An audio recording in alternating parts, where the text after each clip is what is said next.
Olá, meu irmão, olá, minha irmã, muito boa noite a todos.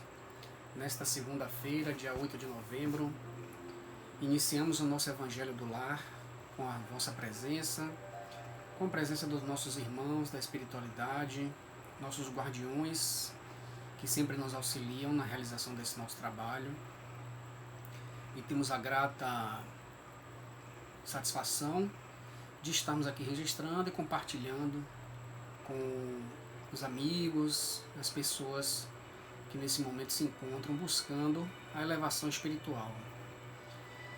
Muito obrigado pela vossa presença, por estar conosco.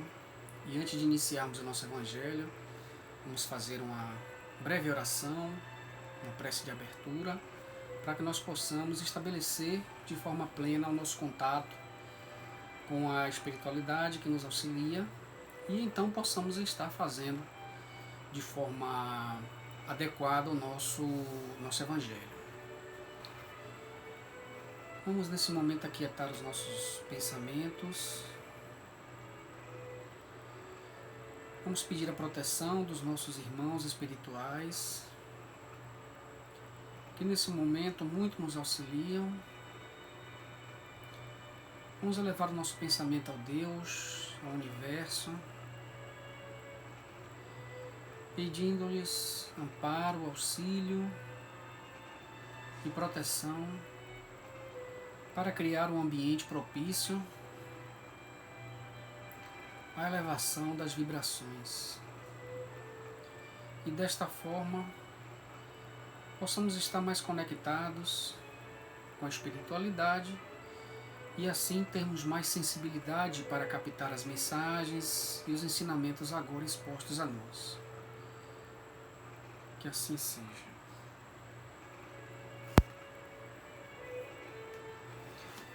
Bom, vamos utilizar o livro Evangelho segundo o Espiritismo, né? Vamos fazer a busca pela mensagem que nos chegará agora, que é capítulo 16, e a mensagem será capítulo 16, Sede perfeitos, aliás, capítulo 17, Sede perfeitos.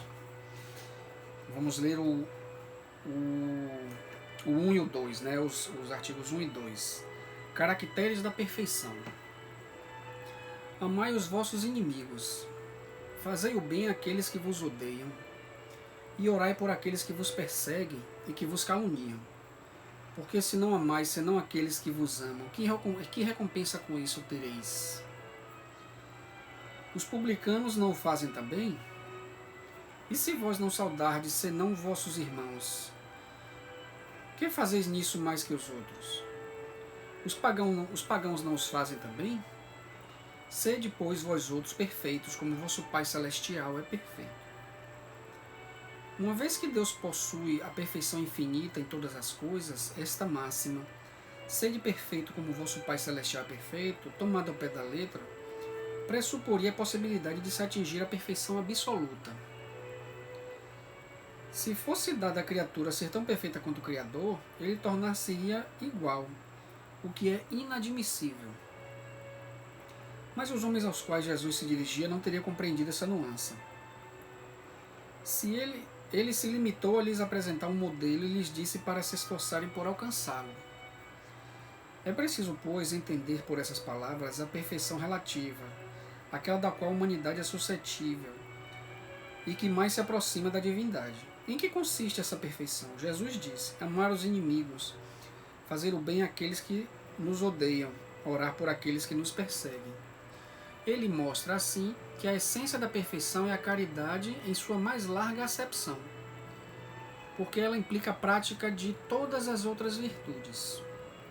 Com efeito, observando-se os resultados de todos os vícios e mesmo dos simples defeitos, se reconhecerá que não há nenhum que não se altere, mais ou menos, o sentimento da caridade, pois todos têm o seu princípio no egoísmo e no orgulho, que são a sua negação, porque tudo o que superexcita o sentimento da personalidade destrói ou pelo menos enfraquece os elementos da verdadeira caridade, que são a benevolência, a indulgência, a abnegação e o devotamento.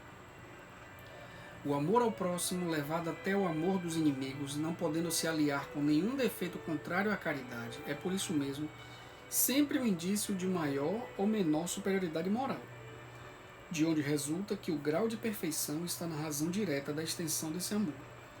Por isso, Jesus, depois de ter dado aos seus discípulos as regras da caridade, naquilo que ela tem de mais sublime, lhes disse: sede, pois, perfeitos, como o vosso Pai Celestial é perfeito. E assim encerramos a nossa mensagem, né, que nós recebemos hoje, no capítulo 17, sede perfeitos, quais são os caracteres da perfeição. Naturalmente, Jesus já nos mostra, de antemão, a impossibilidade de sermos perfeitos tal como Deus, tal como o Criador, porque só o Criador é a perfeição, né?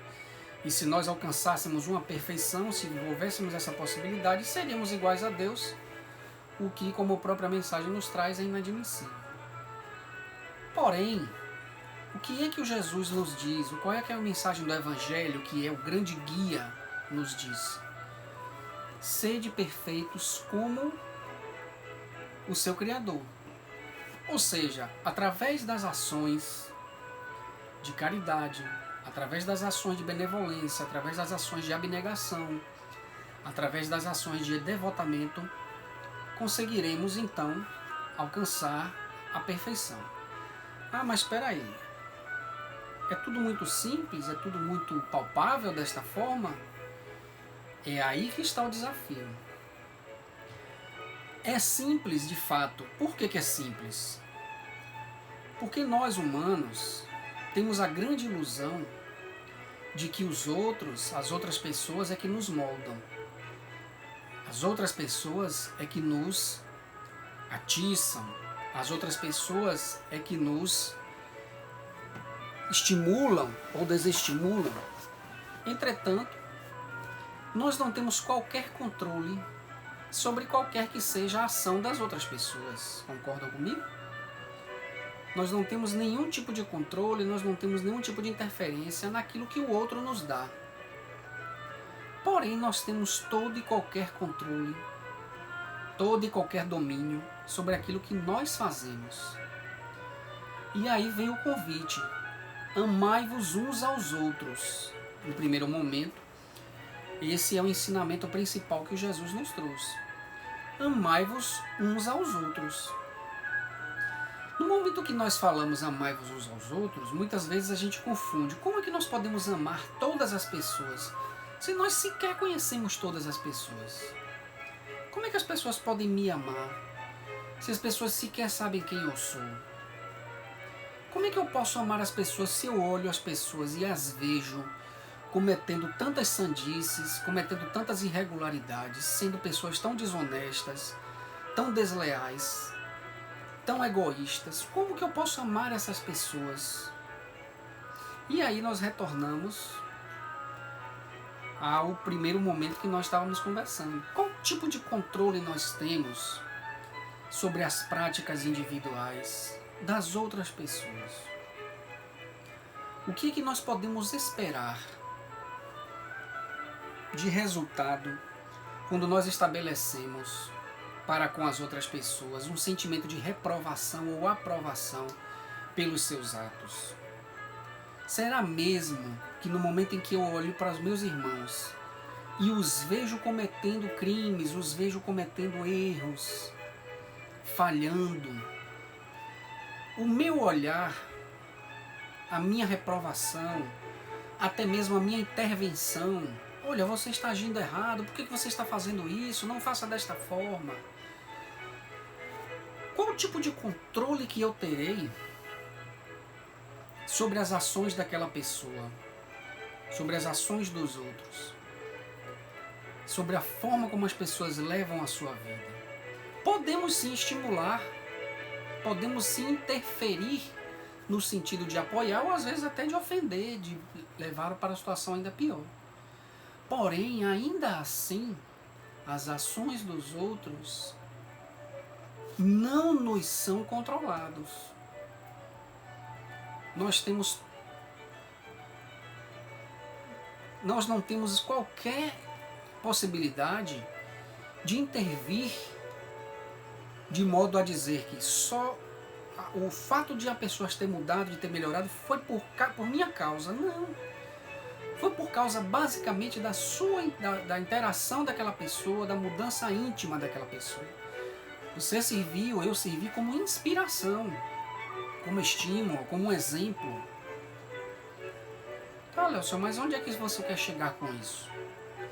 Se nós esperarmos que as pessoas ajam conforme nós queremos, ou então que a gente tenha a capacidade de interferir de forma a mudar a forma de conduzir, aplacar sentimentos ruins ou então comportamentos inferiores nas pessoas, eu não tenho condições de fazer esse tipo de intervenção. Então como que eu posso ficar esperando baseado neste tipo de reprovação minha, ou desse tipo de análise minha, para então devotar a essas pessoas um sentimento puro, um sentimento nobre, um sentimento elevado? Como nós podemos aguardar a perfeição para então amarmos as pessoas? Se nós sabemos que o comportamento individual é, como o próprio nome já diz, é um comportamento do indivíduo, temos nenhuma interferência nisso. E como que nós vamos agir perante os outros com amor, com caridade, com compaixão, se os nossos olhos estão voltados apenas para a aprovação ou a reprovação do seu comportamento?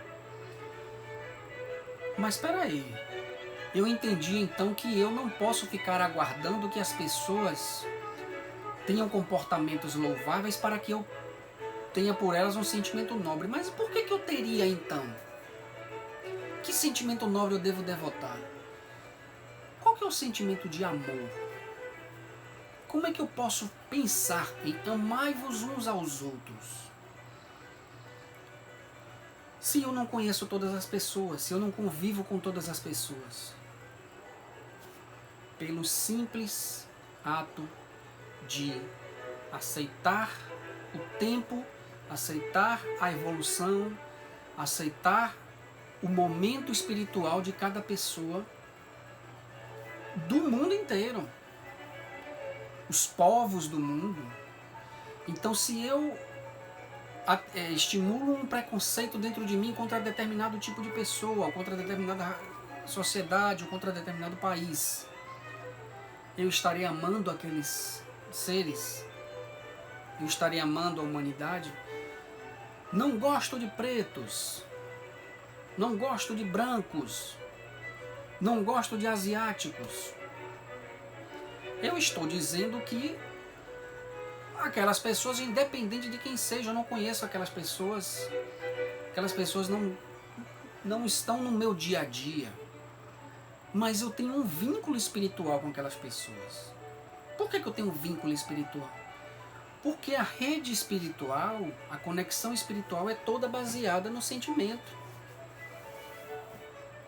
Eu não preciso estar em contato visual ou tocando nas pessoas para ter com elas um sentimento, para ter com elas uma relação. Pelo simples fato de eu propagar esse tipo de pensamento, eu não gosto de americanos, eu já estou, de certa forma, criando uma relação inferior com todos aqueles irmãos. É um caminho difícil? Lógico que é um caminho difícil. Mas qual que é o primeiro passo para que a gente consiga desenvolver o amor? É reconhecer que nós não temos o amor por todas as pessoas. Não adianta a gente se esconder, se iludir, se aprisionar em uma disputa interna, disputa com a nossa consciência, com a nossa razão, desde quando nós não temos a sinceridade e a honestidade para conosco mesmo. Então, nos autoconhecendo, desenvolvendo o nosso autoconhecimento, nós vamos conseguir olhar para nós vamos conseguir fazer o exercício de busca interior, e então nós vamos perceber o quão egoísta nós somos, o quão inferiores nós somos, o quão violentos nós somos, o quão preconceituosos nós somos. E então nós estaremos aí reconhecendo de primeiro momento a nossa falha, criando desta forma um primeiro avanço. Que grande avanço! O mergulho interior é uma luta extremamente complicada para qualquer pessoa. Por quê?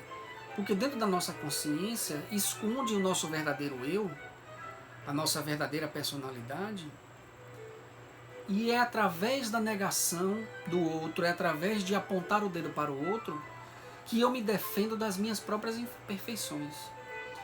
E então quando eu olho para mim inicialmente e digo, eu não sou perfeito, eu tenho falhas gritantes, eu tenho erros a serem corrigidos, gritantes. Eu sou sim egoísta, eu sou invejoso, eu sou mal educado, eu sou mesquinho, eu sou violento, eu sou intempestivo. E todas essas relações eclodem em quem? Nos outros. Se eu sou egoísta com quem? Comigo mesmo? Se eu sou violento comigo mesmo, mas eu posso ser violento com os outros também. Se eu não sou honesto, se eu sou desonesto com os outros. Então tudo aquilo que eu percebo de inferioridade no irmão, pode perceber, é exatamente aquilo que eu preciso trabalhar em mim.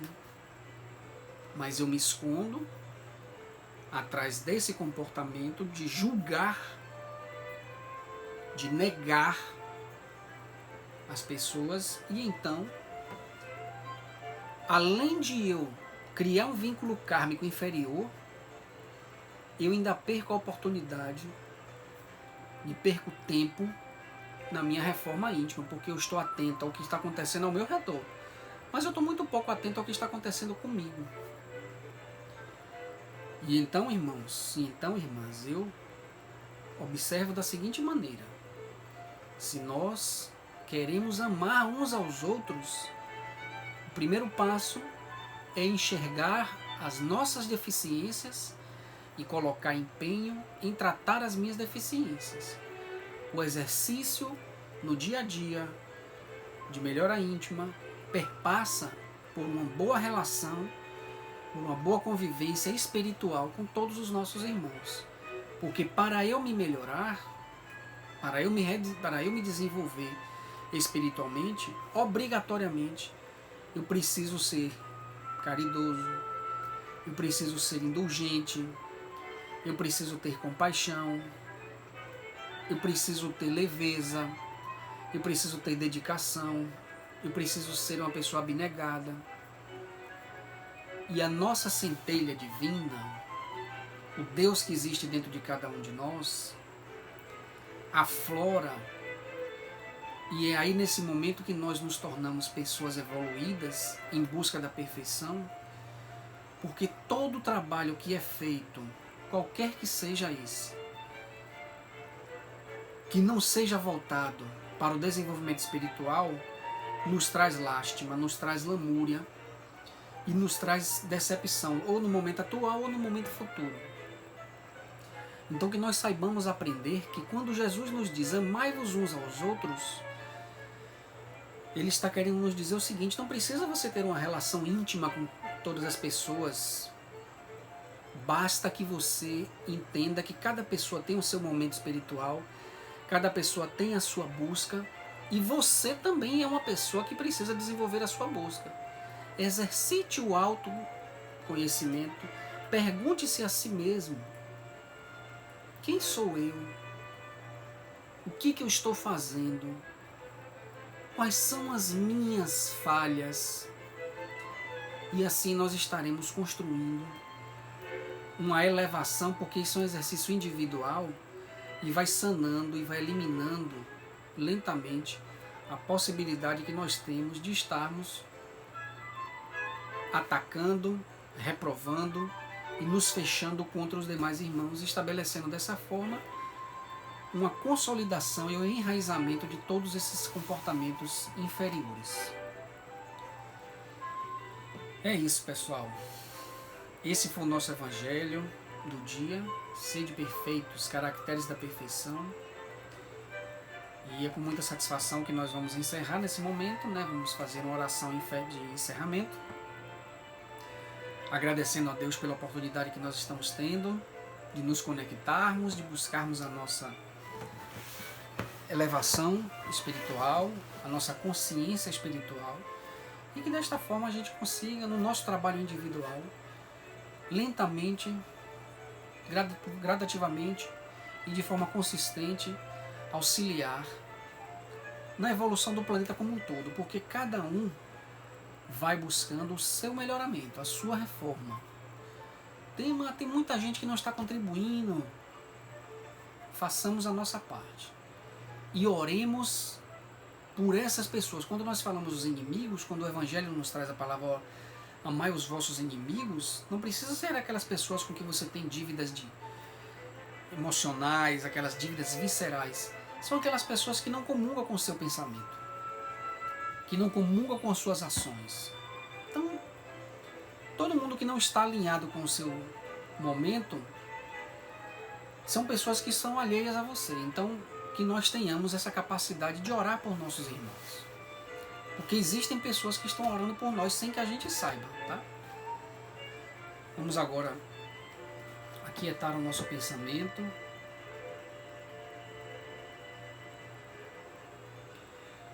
Mestre Jesus, muito obrigado pelas mensagens que nos foram expostas, mensagens de uma grandeza incrível, e que nós tenhamos, Mestre, a possibilidade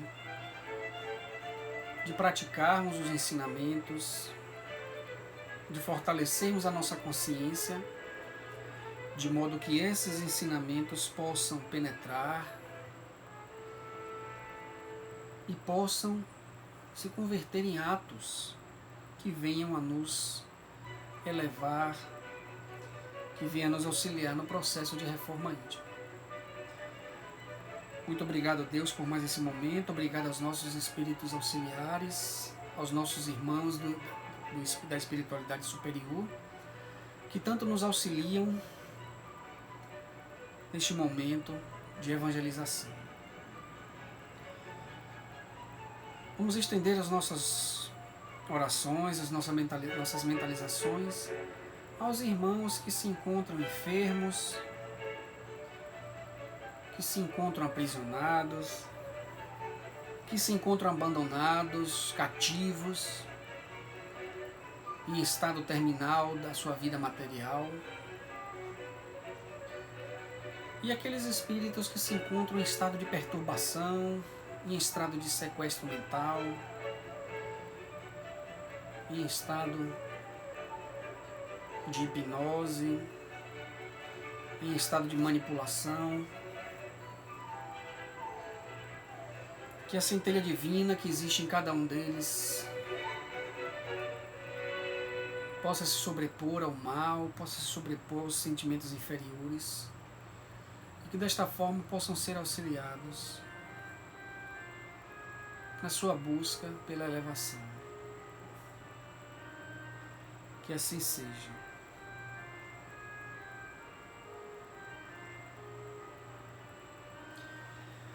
Muito obrigado, irmãos, mais uma vez, irmãs, que vocês possam estar compartilhando esse nosso material, esse nosso vídeo. Agradecer imensamente se você chegou aqui até esse momento. Saiba que temos uma relação, temos um vínculo, né? E que desta forma possamos estar nos ajudando no nosso processo de elevação. Um grande beijo no coração de cada um, fiquem com Deus e até a próxima, se Deus quiser. Um abraço.